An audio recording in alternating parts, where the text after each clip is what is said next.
사사기 17장부터 이제 21장, 오늘 우리가 19장 오늘 했죠. 그 17장부터 21장까지를 사사기 에필로그라고 해요. 보통 요 에필로그, 이건 이제 마무리하는 장이다. 사사기를 마무리하는 장이다. 그 결론과 같은 겁니다. 그래서 17장에서 21장은 16장에서 우리가 그 마지막 사사 이 삼손에 대해서 우리가 이제 이야기를 나오고, 17장에 보면 바로 이어서 미가라는 사람이 나오기 때문에 삼손 후에 또 미가와 그것을 다루고 있고 역사를 다루고 있겠구나 생각을 할 수가 있어요. 사사기 시대의 전체 역사는 약 350년 정도 됩니다. 350년인데 이 사사기 시대라고 말하면 그 여호수아 이후로, 지금 모세 이후로 그 사울 왕이 세워질 때 왕정 시대라고 하는데, 그 나라의 왕이 세워지기 전 그 중간 단계가 바로 사사기 시대예요. 왕이 없었던 그런 시대입니다. 그래서 그 시대를 설명하고 약 350년 기간인데, 17장에서 21장은 그 삼손 이후의 그 역사를 다룬 것이 아니라 그 사사기 전체의 시대를 설명해 주고 있어요. 그 연대별로 된 것이 아니다는 것을 참고하셔야 돼요. 마찬가지로 사사기 1장, 2장도 보면 그 1, 2장은 사사기 시대의 어떤 그 영적인 상태를 설명을 해줍니다. 그러니까 전체 사사기 시대를 설명해 주는 것이 사사기 1장, 2장이에요. 우리로 말하면 서론적인 부분이 그 시대가 이렇더라, 그죠? 근데 17장부터 21장은 그 시대가 이렇더라를 구체적으로 그 레위 사람이 등장하고 미가가 등장하고 베냐민 지파, 그 통해서 그들의 내전이 일어났던 그 상황들을 설명을 해주는, 구체적으로 이제 그 시대를 보여주고 있다고 보게 됩니다. 그래서 그 1장에서 보면 2장 10절에 이런 말씀이 있잖아요. 그 세대가 지난주에 우리 말씀드린 큰 그림을 보여주죠. 사사기 시대 그 세대 사람도 다 그 열조에게 돌아갔고, 그 후에 일어난 다른 세대는 여호와를 알지 못하여, 그러니까 여호수아 이후로 일어난 세대는 하나님을 알지 못하여 여호와께서 이스라엘을 위하여 행하신 일도 알지 못하더라. 그러니까 하나님에 대해서 모르는 시대이기 때문에, 하나님을 모른다는 것은 하나님의 말씀을 그들이 배우지 않은 거예요. 하나님 말씀을 배우지 않으면 하나님을 모르게 되죠. 그렇기 때문에 그들이 이제 우상을 숭배하는 그런 모습들을 보여주고, 그다음 17장에서 21장은 그들이 어떻게 그러면 하나님을 떠났는가를 구체적으로 보여줘요. 그래서 17장, 18장은 이스라엘에서 만연했던 우상 숭배를 보여줍니다. 이 큐티를 여러분들 잘 하셨던 분은 이스라엘 미가의 가정집에 있었던 그런 신당, 우상들에 대해서 우리가 말씀을 나눴어요. 그래서 그 모습을 보여주고, 19장부터 21장은 또 도덕적인 타락을 보여줍니다. 도덕적인 타락, 그 레위인이 처벌되고 또 그 기브아 사람들이 굉장히 그 타락했던 그런 모습들, 소돔성과 같잖아요. 소돔성과. 근데 소돔성은 이스라엘의 바깥에서 일어난 어떤 동성 그 죄라고 한다면, 기브아 사건은 이스라엘 백성 내에 일어난 성경의 유일한 어떻게 보면 동성애적인 사건이에요. 그래서 굉장히 그 시대가 소돔성과 같았던 그런 시대입니다. 그러면서 오늘 마지막에 그때 이스라엘의 왕이 없으므로 사람이 각각 그 소견에 옳은 대로 행하였더라. 이스라엘 백성들이 정말 소견에 옳은 대로 행하면 잘해야 되는데 마음대로 하니까 굉장히 영적으로 어두웠어요. 하나님의 마음을 굉장히 아프게 했던 것이죠. 하나님의 마음이 아프게 했다. 직접적으로 사사기 시대에 하나님이 그들을 뭐 광야 시대처럼 막 징계하거나, 그들 표면적으로 하나님이 불을 보내서 막 그들을 막 태우거나 땅이 갈라지는 어떤 그런 건 일어나지 않지만, 어떤 이방 민족을 통해서 그들을 압제했죠. 압제를 했고, 그래서 하나님은 어찌 보면 간접적으로 그들을 회개하고 돌아오도록 그들이 말씀하셨지만, 하나님의 굉장히 마음 아파했던 그런 세대. 그래서 하나님께서 누구를 일으키십니까? 사사기 시대 이후면 사무엘 선지자를 일으키셔서 이스라엘 영적 회복을 일어나게 했죠. 그러니까 사사의 제대로 된 사사는 단 사람이에요. 누굽니까? 사무엘 선지자예요. 사무엘 선지자. 마지막 선지자죠. 그리고 또 우리가 이제 볼 수 있는 건 이스라엘 백성들이 사사 시대에 있었지만 또 믿음의 사람도 있었다. 그런데 사사 시대는, 사사기는 그렇게 믿음의 좋은 모습들은 보이는 것이 거의 없어요. 그런데 동일하게 사사 시대에 일어난 일이 누굽니까? 룻기예요. 룻. 그죠? 룻기. 그러니까 룻과 보아스의 그 어떤 그 믿음과 사랑의 이야기는 굉장히 보아스가 믿음으로 살았던 그 사람을 설명하면서 다윗의 족보가 되는 그 축복을 누리게 되잖아요. 그래서 굉장히 이방 여인의 믿음으로 하나님의 복을 받는 그 이야기가 바로 룻기라고 한다면, 사사기는 죄로 인해서 정말 하나님이 그들을 때로는 고통을 주고 정말 그들 회개케 하여 사사를 보냈던 그런 시대입니다. 그래서 왜 그러면 그렇게 사사기 시대가 이랬느냐, 그들의 가정으로 들어가 보는 거예요. 17장 가정으로 한번 들어가 보자. 그래서 17장에 보면 17장 1절에 에브라임 산지에 미가라 이름하는 사람이 있더니, 예. 자, 에브라임 산지라고 한다면, 제가 오늘 지도는 준비하지 않았습니다. 근데 에브라임 하면 예루살렘 위쪽이에요. 에브라임이 있었죠. 에브라임 지파. 에브라임 지파의 대표자가 누굽니까? 여호수아죠. 그래서 에브라임 산지에 미가라는 사람이 있었어요. 이때 이제 그 사람에게 있어서 누가 있었냐면, 그 어머니가 있었는데 어느 날 그 어머니가 은 1,100을 잃어버리는데, 그 누가 훔쳤냐면 미가가 훔친 거예요. 누가 훔쳤다고요? 미가라고 하는. 이게 미가 선지자는 아닙니다. 미가서의 선지자는 아니니까 혼동하면 안 되고, 은 1,100을 훔쳤어요. 그때 어머니가 저주를 한 거예요. 예?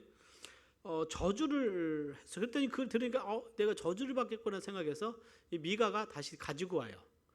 그랬더니 또 그 어머니가 어떠냐면, 내 아들 하면서 하나님께서 너를 복 주겠다 하면서 그 은 200 가지고 또 신상을 우상을 만들어요.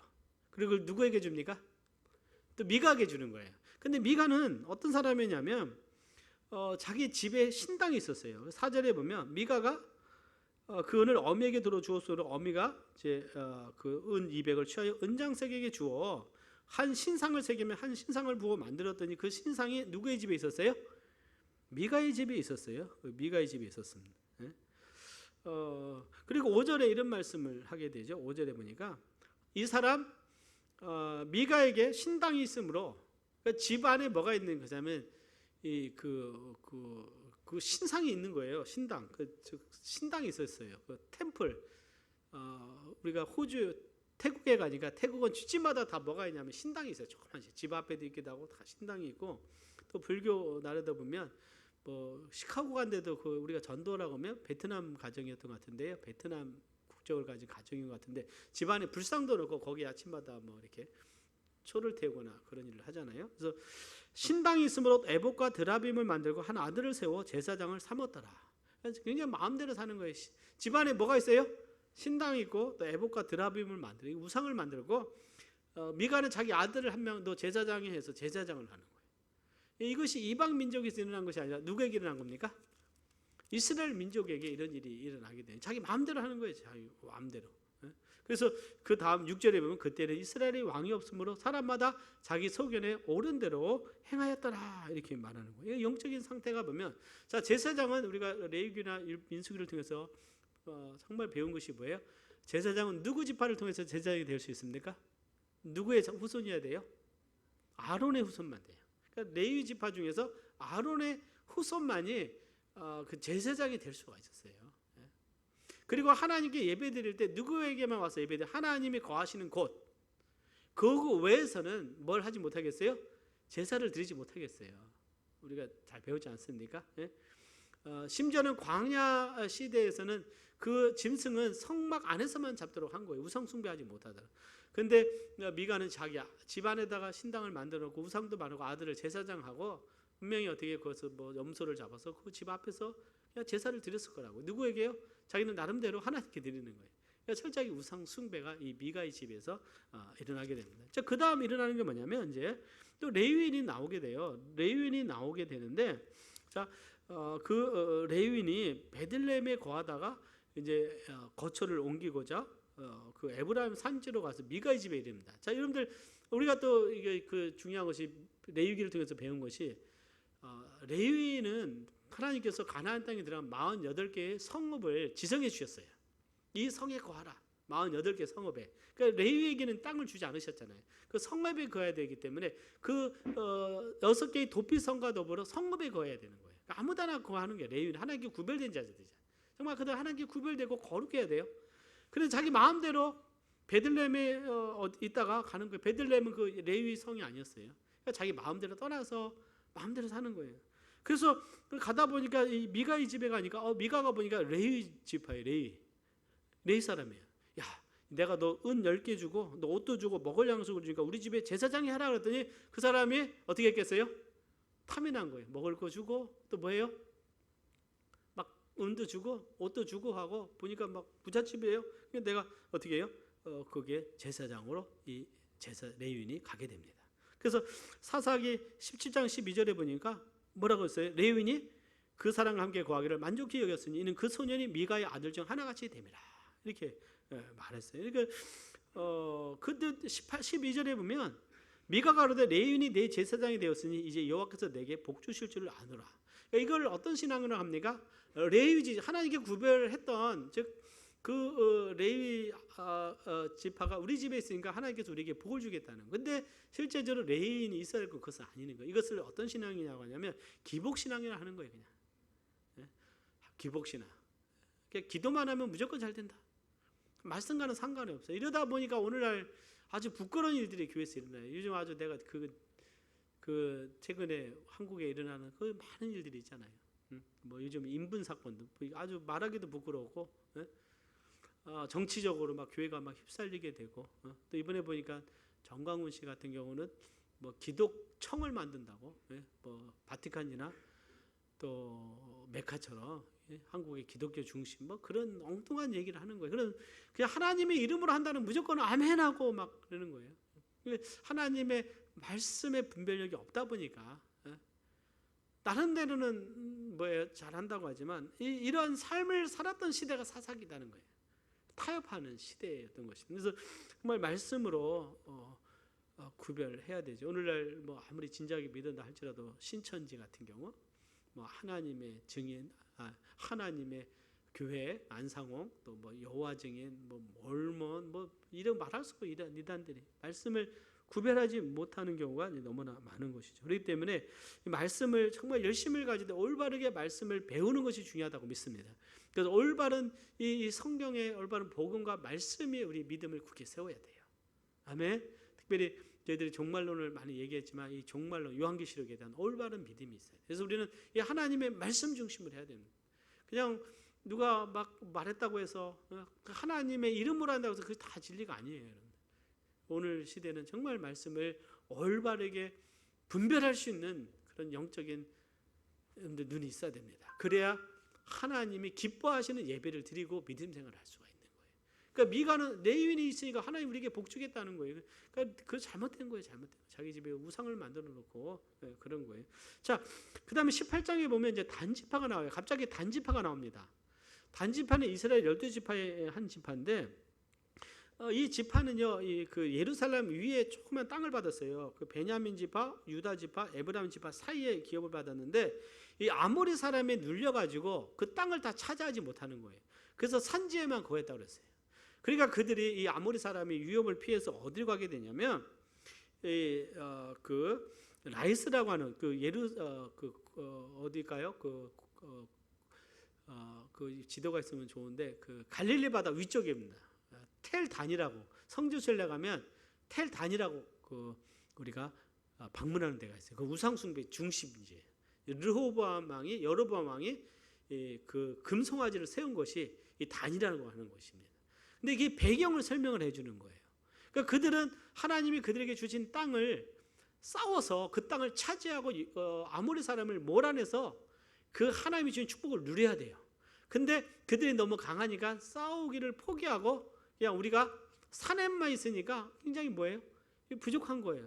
그러니까 어떻게 우리가 다른 데로 가서로 가자. 그러면서 용감한 사람 5명을 착출해서 땅을 정탐하러 이제 가게 됩니다. 가다가 또 미가의 집에 이제 가면서 이 레위 사람을 만나게 되죠. 그래서 18장 1절에 보면 그때 이스라엘의 왕이 없었고 단지파는 이때 거할 기업의 땅을 구하는 중이었으니 이는 그들이 이스라엘 지파 중에서 이때까지 기업의 땅 분배함을 얻지 못하였습니다. 그러니까 그들은 그 땅을 다 차지하지 못한 거예요. 사사기 1장 34절에 보면 아모리 사람이 단저선을 산지로 쫓아들이고 골짜기 내려오기를 용납지 아니했다. 그러니까 하나님이 주신 땅이면 그들이 차지해야 돼요. 믿음으로. 그런데 아모리 사람의 힘에 눌려버린 거예요. 근데 갈렙은 어떻게 해요? 이 산지를 내게 주소 아낙 자손에 있는 것을 찾아보거든요. 믿음으로. 그러니까 단지파도 하나님이 그 땅을 주셨으면 믿음으로 구해야 돼요. 그냥 앉아서 하나님이 주신 것이 아니라 그들이 믿음으로 찾아야 여호수아가 가나안 땅을 정복한 것처럼 믿음으로 가면 하나님이 도우셔서 승리하지만 다윗과 다윗이 골리앗을 무너뜨린 것처럼 그들은 그것을 포기했다. 그리고 대신 좋은 땅을 차지해서 갈릴리 북쪽의 곳을 이주하려고 정탐을 보내면서 이 레위 사람을 미가의 집에 갔다가 그것을 만나게 되죠. 그리고 그 좋은 땅을 보고 다시 돌아와서 600명을 데리고 이제 그 땅을 정복하러 갑니다. 라이스라고 하는 땅을. 그 땅을 우리가 이 땅을 찾아야 되겠다. 그러면서 가면서 그들이 한 것이 뭐냐면 그 미가의 집에 가서 미가의 집에 있던 그 신상을 다 훔쳐가요. 빼앗아 갑니다. 그래도 누구를 데려가냐면 이 레위 사람을 데려가요. 말하기를 넌 우리 지파의 제사장이 될래? 이 한 가정의 제사장이 될래? 이 레위 사람은 뭐 영적인 분별력이 없어요. 뭐가 옳은지를 몰라요. 그냥 뭐에 따라가는 거예요? 물질에 따라가는 거예요. 물질에 따라. 영적인 기준이 없습니다. 내가 어디 있어야 될지 모르고 그냥 돈을 더 주고 더 많은 사람들 한 지파의 제사장이니까 더 존중받을 것 같으니까 어떻게 해요? 갑자기 미가의 제사장으로 있다가 그 사람들 따라서 같이 가버리는 거예요.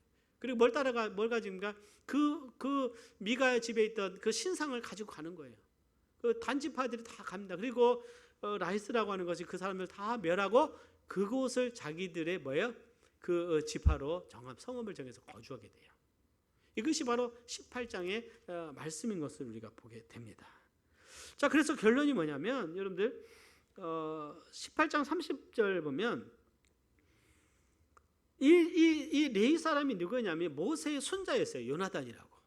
그 유명한 모세의 손자예요. 18장 30절에 보면 단 자손이 자기를 위하여 그 새긴 신상을 세웠고, 자, 단 자손이 자기를 위하여 새긴 신상을 세웠고 모세의 손자 게르손의 아들 요나단과 그 자손은 단지파의 제사장이 되어 이 백성이 사로잡힌 날까지 이르렀더라. 그러니까 그 레위 사람이 누구였습니까? 이름이 뭐예요? 모세의 손자 누구라고요? 게르손이었어요. 게르손. 그러니까 어쩌면 미가가 그렇게 탐을 냈을 수도 있을 거고, 또 단지파가 너 모세의 손자 정도 되면 굉장한 어떻게 인물이다. 우리랑 같이 가자. 그러나 그는 제사장이 될 수가 없는 거예요. 제사장은 누구의 혈통이 돼야 됩니까? 바로 누구의? 아론의 그 혈통이만 제사장이 될 수 있는 거예요. 그러니까 이 시대는 뭐냐면 여호수아가 죽고 난 후에 얼마 안 된 시대예요. 그러니까 사사기 들어가면서 바로 영적인 그들 배교가 일어난 겁니다. 왜냐하면 모세의 손자가 제사장이었기 때문에 이 레위 사람인 거예요. 자, 31절에 이런 말씀을 했어요. 하나님의 집이 실로에 있을 동안에 하나님의 집은 성막을 말하고 있어요.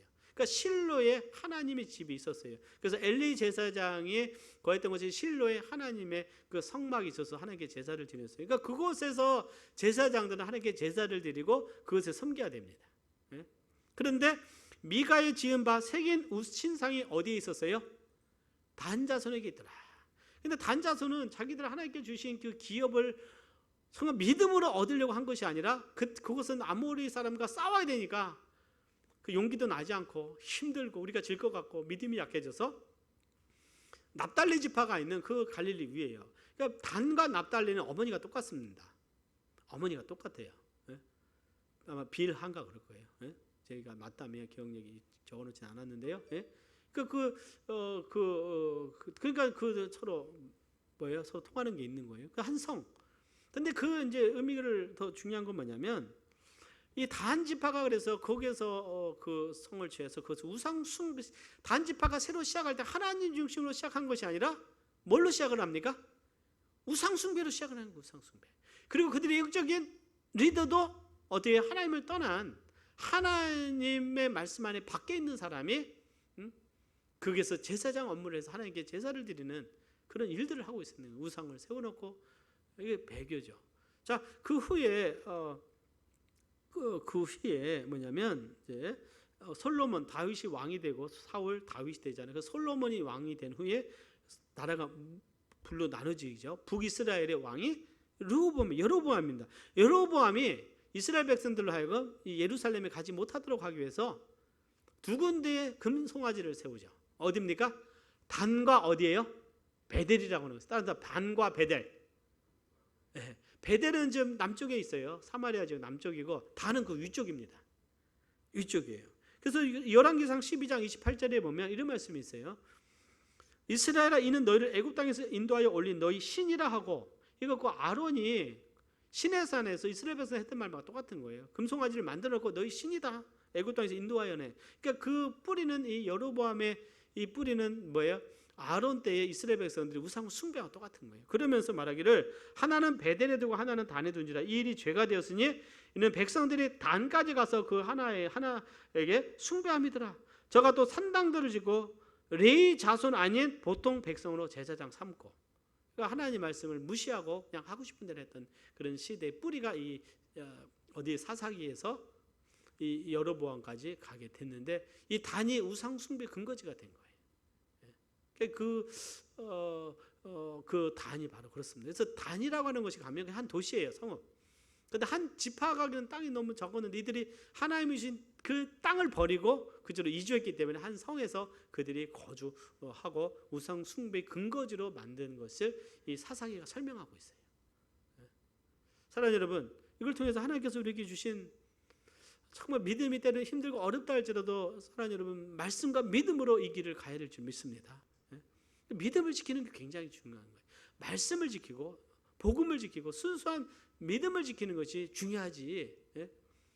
어떤 세상적인 것을 받아들이고 정말 잘못된 것을 받아들여서 다른 길로 가는 것은 한 세대가 지나면 완전히 멀어지는 거예요. 완전히 멀어지는 것입니다. 자, 두 번째, 우리가 또 19장에서 볼 수 있는 것은 도덕의 타락입니다. 또 19장에 보면 또 누가 나오냐면 또 레위가 나와요. 레위 사람이 나오는데 우리 19장 1절 한번 볼까요? 19장 1절 한번 같이 봉독을 해보겠습니다. 시작. 이스라엘의 왕이 없을 그때에 에브라임 산지 구석에 우거하는 어떤 레위 사람이 유다 베들레헴에서 첩을 취하였더니, 그러니까 이 레위 사람도 그 근본이 없어요. 왜냐하면 그는 자기의 레위, 하나님이 지정하신 레위 사람은 48개의 성 안에 그들이 거해야 되는데 그 에브라임 산지에 구거하다가 또 유다 베들레헴에 가서 첩을 취했어요. 레위 사람으로서는 구별된 사람이 행할 행동이 아니고 어떤 그 자체가 세속적인 거죠. 죄악이죠. 그 첩이 행음하고 남편을 떠나 유다 베들레헴 그 아베의 집에 돌아가서 거기서 넉 달의 날을 보내매. 그래서 그 첩이 행음하고도 남편을 떠나 갔어요. 넉 달을 가니까 이제 이 레위 사람이 데리러 갑니다. 자, 데리러 가니까 그 첩의 아버지가 그냥 오늘 먹고 즐기자 해서 먹고 즐기도록 해요. 자, 그래서 하루가 지나고 이틀을 지나고 3일을 지나고 4일을 지나서 5일도 또 한 번 이제 음식을 대접하면서 그동안 어떻게 이제 내 딸도 잘못한 게 많으니까는 이제 다 용서하고 잘 지내도록 하는데 이제 가려고 해요. 간다. 그래서 이제 오후에 출발하다 보니까 그들이 먼저 여기 뭐 여부수라고 하는 곳이 나오는, 여부수는 예루살렘이에요. 그리고 여부수는 여부수 사람들이 데리고 가서 있었기 때문에 레위 사람이 그것을 가지 말자. 이왕이면 우리 동파하게 가자. 기브아에 가요. 저희도 성지순례 갔는데요. 그 예루살렘에서 보니까 저기가 안내하는 목사님 보이 저기가 기브아라고 알려줬어요. 이게 보이는 곳이에요. 바로 옆에요. 기브아. 여기가 누구의 고향이냐면 사울 왕의 고향입니다. 기브아가. 그래서 그 기브아에 가서, 그러니까 들어오라고 하는 사람이 없으니까 정말 접대해야 되는데 한 노인이 와서 그들을 유숙하게 해요. 그랬더니 기브아에 그 불량배들이, 영어는 비류라고 했어요. 불량배들이, 못된 사람들이 찾아와서 자, 내 집에 들어온 사람을 끌어내라. 우리가 그를 상관하리라. 이것이 바로 우리가 그들과 성적인 관계를 맺어야 되겠다. 남자들이 와서 그 레위 사람을 끌어내라고 하는 거예요. 그러니까 얼마나 악해요. 그 노인이 우리 딸도 있고 이 사람 첩도 있으니까는 그들을 데리고 가라. 참 그 노인도 좀 문제가 많아요.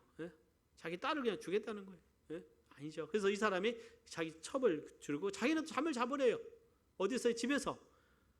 일어나 보니까 밤새도록 어떻게 이 첩이 밤새도록 그 나쁜 사람들한테 굉장히 욕을 당하다가 그냥 죽은 거예요, 아침에.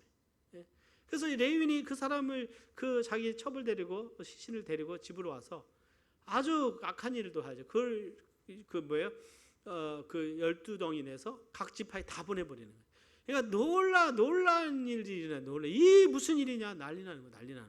예? 그래서 다 모였어요. 다 모여. 뭐냐, 그 사람이 이제 설명을 하는 거예요. 이 기브아 사람들이 이렇게 우리를 죽이려고 했고 이렇게 했다. 예?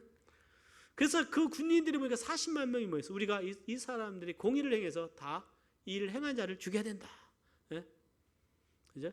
그래서 이제 일어나는 일이 뭐예요? 내전이 그래서 일어나는 거예요. 뭐 때문에 결국 내전이 일어납니까? 죄 때문에 일어나는, 죄 때문에. 레위 사람이 어떻게 첩을 취하였고 그리고 어떻게 결국은 그를 어떻게 다 죽게 했잖아요. 근데 그 기브아 사람들의 또 그 악한 일들이 있었고요. 예? 그래서 전쟁을 하다 보니까 결론적으로 어떠냐? 베냐민 사람이 다 죽게 됐는데 남자고 여자고 어린아이 다 죽은 거예요. 이것은 뭐냐면 마치 그들이 맹세를 해서 이 에브라임 사람, 베냐민 사람들 다 죽이려고 하는 거예요. 마치 이스라엘 민족이 가나안 땅에 들어갈 때 모든 이방 민족을 진멸하듯이 그들을 완전히 어떻게 해요? 악한 민족으로 본 거예요. 악한 민족으로. 그런데 너무 다 죽이다 보니까 큰일 난 거예요. 12지파인데 우리의 같은 지파인데 한 지파가 없어져 버리는 거잖아요. 그래서 그 어떤 바위 틈에 숨어있던 600명은 살려주자. 그래서 600명만 남고 다 죽는 거예요. 이것이 굉장히 비참한 일이죠. 같은 민족끼리 내전이 일어나는 거예요. 내전이. 그런데 더 안타까운 건 우리 그 미스바에서 모였을 때 우리 딸들을 그들에게 며느리로 그들의 아내로 주지 않겠다고 맹세를 해버린 거예요. 그러니까 어떻게 합니까? 이방인들과는 결혼할 수 없으니까 그 600명의 남자들이 있는데 후손이 없이 죽으면 그야말로 베냐민 지파는 그냥 사라져버리는 거예요.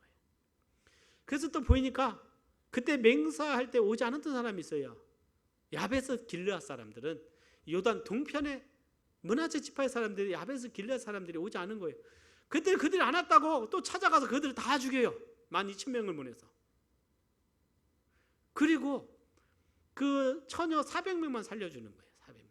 그리고 그들을 데려와서 이 베냐민 지파의 그 남은 남자들과 결혼을 그냥 시켜버렸어요. 그래서 그들은 더 이상 우리가 이제 당신들을 해하지 않겠다. 그러니까 어처구니없는 내전이 일어난 거예요. 이것이. 그리고 나서 어떻게 하게 됩니까? 그들이 이제 거주한 베냐민을 다시 성읍을 잡고 다시 이제 200명이 부족해요. 그래서 이제 그 다음에 어떻게 실로에 하나님의 집이 있는 곳에 하나님의 절기가 됐을 때 처녀들이 거기서 무도 춤을 추러 나오면 그들이 납치해가지고 자기들 아내로 삼도록 그들에게 하게 하는 거예요. 그래서 결국은 이 베냐민 지파가 완전히 어떻게 해요? 완전히 거의 진멸될 정도로 다 죽게 되는 그 아픔. 그러면 사사기는 끝나는 거예요. 사사기는 이러면서 끝나는 거예요. 굉장히 슬픈 이야기로 끝납니다. 하나님을 떠났을 때, 왕이 없었을 때, 자기의 소견대로 행할 때 어떤 일이 일어나는가. 결국 그 풀이의 중심에는 굉장히 악한 죄가 있었던 것을 보게 돼요. 그래서 사사기 이 기브아가 나오고 야베스 길르앗이 나오잖아요. 그다음 베냐민 지파가 나오는데 이것은 누구랑도 여기 되면 사무엘상 가면 사울 왕과 연관이 됩니다. 사울 왕은 베냐민 지파의 사람이었어요. 근데 사울 왕이 되었을 때 첫 번째 전쟁에서 승리했던 곳이 야베스 길르앗이에요. 암몬 왕이 쳐들어왔을 때 사울이 가서 그들을 구해줘요. 그 다음에 사울이 죽었을 때 야베스 길르앗 사람들 와서 또 장사를 지내줘요. 자, 그러면 그것은 의미는 뭐냐? 사울이 베냐민 사람인데 그 엄마는 누구 사람이었을까요? 야베스 길르앗 사람이었을 거라고 추정을 하는 거예요. 그런 연관성이 있는 거예요. 그래서 이 사사기는 어쩌면 그또 기브아의 그 사울이 보면 사울 왕이 기브아 사람이었어요. 베냐민 지파의 기브아 사람.